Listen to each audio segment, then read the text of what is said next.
अभी हमारे साथ बिहार टॉप करने वाले तीन स्टूडेंट एक साथ उपस्थित हैं। अभी जो 2023 का रिजल्ट आया है उसमें इंटरमीडिएट में ये 4th स्थान पे आई हैं, ये 7th स्थान पे आई हैं, और ये जो 2022 का रिजल्ट आया था उसमें किस नंबर पे आई थी? जी मेरे जिले में तृतीय स्थान था। जिले में तृतीय स्थान था। विशेष अभी हम 2023 का रिजल्ट आया है और 2023 के रिजल्ट में इन दोनों छात्राओं का रिजल्ट घोषित हुआ है, जिसमें ये 4th और ये 7th में है। क्या नाम होगा आपका? लक्ष्मी कुमारी। कितना नंबर आया है? 466। आपका क्या नाम होगा? अर्पिता सिंह। कितना नंबर आया? 463 नंबर। दोनों लोग यही इसी गांव से है। गांव आप लोगों का बता दीजिए। नदाव। नदाव। दोनों लोग गांव नदाव से है और दोनों लोग बिहारी सर के स्टूडेंट है। तीनों लोग, ये तीनों लोग जो है चारों लोग बिहारी सर के स्टूडेंट हैं। और बिहारी सर बीच में आपको दिखाई दे रहे होंगे। तमाम ये भीड़ भी दिखा सकते हैं जहां पे काफी लोग इनको देखने के लिए आए हुए हैं। चूंकि इस गांव का रिकॉर्ड रहा है कि हर साल लगभग कोई न कोई प्रतिभावान छात्र छात्राएं हर साल निकलते रहते हैं। और सर से भी बात करेंगे। उससे पहले जो 7th नंबर पे आई हैं बिहार टॉप में, उनसे थोड़ी सी बात करते हैं। किस तरीके से आप अध्ययन किए?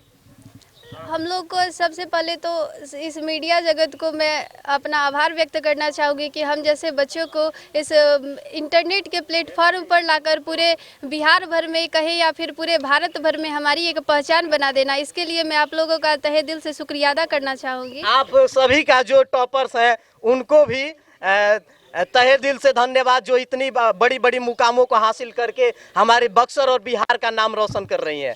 अच्छा बताइए, किस तरीके से अध्ययन किए?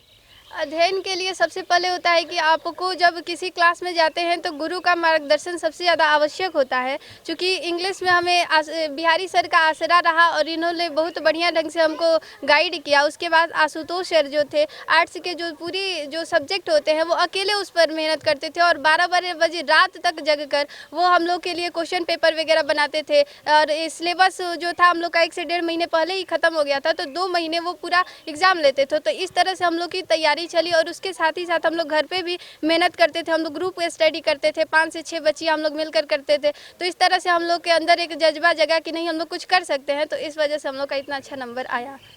आप लोग कितने घंटे, अधिकतम बच्चों का सवाल रहता है जो कमेंट करते हैं, कितने घंटे तक पढ़ाई करना होगा? चूँकि मैं क्वांटिटी नहीं क्वालिटी में विश्वास करती हूँ, तो आपका जितना देर तक मन लगे पढ़िए, लेकिन जब मन लगे तब पढ़िए। और जब ऐसा नहीं है कि सुबह में उठ के पढ़े तो बहुत ज़्यादा पढ़िए, आपका जब मन लगता है तब पढ़िए और जितना देर मन लगता है उतना देर पढ़िए। अगर मेरा मन 3 घंटे लगता है तो हम 3 ही घंटे पढ़ेंगे, लेकिन जो पढ़ेंगे वो सबसे अच्छा पढ़ेंगे। तो ऐसा हमको लगता है कि कोई टाइम पीरियड नहीं है, आपका जितना घंटे अच्छा लगता है, मन लगता है उतना घंटे आप पढ़ सकते हैं। आपके अंदर क्वालिटी होनी चाहिए, ना कि क्वान्टिटी। चलिए, इन्होंने बताया कि क्वालिटी होनी चाहिए, क्वांटिटी पे आप ध्यान न दें। घंटा कितना भी पढ़ लीजिए, याद होने वाला रहेगा तो याद होगा, नहीं तो नहीं होगा। अगर ध्यान से पढ़ेंगे तब याद होगा। इन्हीं सभी मुद्दों के साथ हमारे साथ बिहारी सर भी हैं। क्या कहेंगे सर? शुभकामना। सबसे पहले तो मैं इन बेटियों को तहे दिल से धन्यवाद देता हूं और इनके इस सफलता पर इन बेटियों के साथ साथ इस पंचायत के जनप्रतिनिधि, ग्रामवासियों और साथ ही साथ इनके माता पिता को भी मैं धन्यवाद देता हूं, जो इन बेटियों को यहाँ से पढ़ने के लिए मेरे यहाँ भेजते थे। और ये बेटियां इतनी कर्मठ और लगनशील है कि भले बक्सर के अंदर आने वाले विद्यार्थी बारिश हो या किसी कारणवश आए या ना आए, परंतु ये बेटियां हमारे बात और पता चली है सर कि आपके यहाँ तो अभी 4 स्टूडेंट दिख रहे हैं यहाँ पे, और भी साइंस के स्टूडेंट अभी टॉप किए हैं। क्या? जी, एक पीयूष कुमार विज्ञान में टॉप किया है, वो भी स्टेट लेवल पर 6th स्थान लाया है। स्टेट लेवल पे 6th स्थान और साइंस से, और जिला में फर्स्ट रैंक 468 नंबर उसका है, उनवास का लड़का है। और एक बात ये भी बतला देते हैं, ये बेटियां लॉकडाउन में हमसे ऑनलाइन जुड़ी थी। लोग जब 2nd लॉकडाउन हुआ तो ये लोग ऑनलाइन हमसे जुड़ी और जूम ऐप पर इन लोग को उसी समय से पढ़ाते आए। फिर लॉकडाउन खत्म हुआ, ऑफलाइन रेगुलर मेरे यहाँ जाते थे। ऐसे शिक्षकों का हमारे समाज में बहुत ही बड़ा योगदान होता है, जो एक पिता की भांति, एक परिवार की भांति अपने शिक्षक होने के नाते पढ़ाते हैं और ऊंचे पदों को प्राप्त करते हैं। आगे क्या करना है? अब मैं किसी जॉब को लूँ उससे पहले मेरा एक जीवन का एक ही उद्देश्य है, समाज सेवा। और समाज सेवा में अपने... क्या पॉलिटिक्स ज्वाइन करना है? नहीं, मैं आगे अपने जॉब से रिलेटेड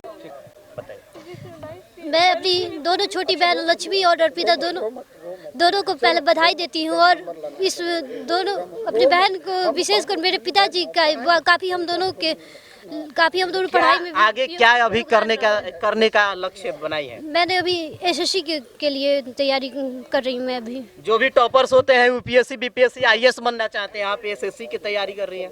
जी, बीपीएससी यूपीएससी के लिए भी मैं उसमें भी कार्य अपना मोटिवेशन है मेरा वो भी, लेकिन मैं पहले एसएससी के लिए कार्य करना चाहती हूँ, क्योंकि इसमें 1-2 साल के लिए मैं प्रिपरेशन करूँगी। उसके बाद जहाँ यही बिहारी सर का ये मोटिवेशन है कि पहले एसएससी, पहले कोई जॉब ले लो, उसके बाद फिर यूपीएससी बीपीएससी के लिए कुछ। चलिए, विशेष धन्यवाद और इन बेटियों के लिए शुभकामना जो इतने अच्छे अंक प्राप्त करके हमारे जिले का, हमारे बिहार राज्य का नाम रोशन कर रही हैं। आप क्या सोचते हैं इन बेटियों के बारे में? कमेंट सेक्शन में कमेंट करके जरूर बताएं।